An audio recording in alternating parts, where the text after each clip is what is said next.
Coach Prime has blown away expectations in each of his first two seasons at Colorado. In year one, they said they would win 2.5 games and they won 4. In year two, the number was 5.5 and they won 9. Now this season, it's 6.5. Is this the year that Vegas finally got Colorado right?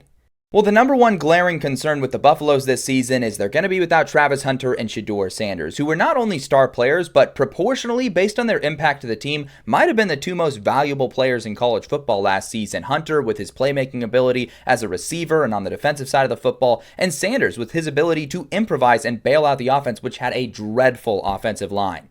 And I'm not kidding about that O-line. It was legitimately one of the worst in all of college football. And if you look at what they did this offseason again, once again, just revamping the whole thing. Jordan Seaton is a phenomenal offensive lineman, and he showed that last season. The former 5-star shined, and he's going to have an opportunity to shine again, but they just reloaded. The way I look at this, though, it's a bunch of seniors, a bunch of graduate transfers. I think it can't be worse than last season. So with a solid building block, I think there's potential for improvement there.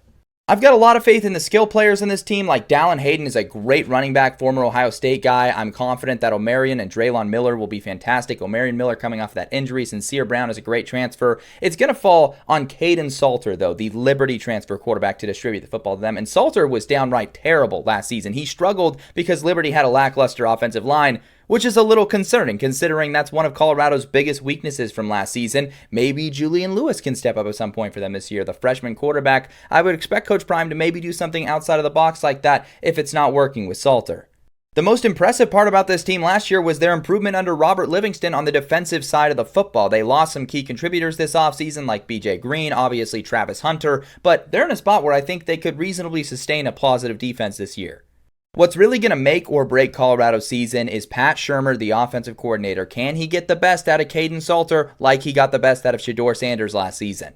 Looking at their schedule, Colorado has a few difficult things working against them. Road games against Kansas State, Utah, and TCU, all teams with legitimate Big 12 title aspirations. They play Georgia Tech in the non-conference. They have to host both teams that were in the Big 12 title game last season in Arizona State and Iowa State. And also it's the Big 12. Some of these teams could randomly pop off and be contenders, like West Virginia randomly, or Arizona or something like that, or maybe BYU, even without a quarterback.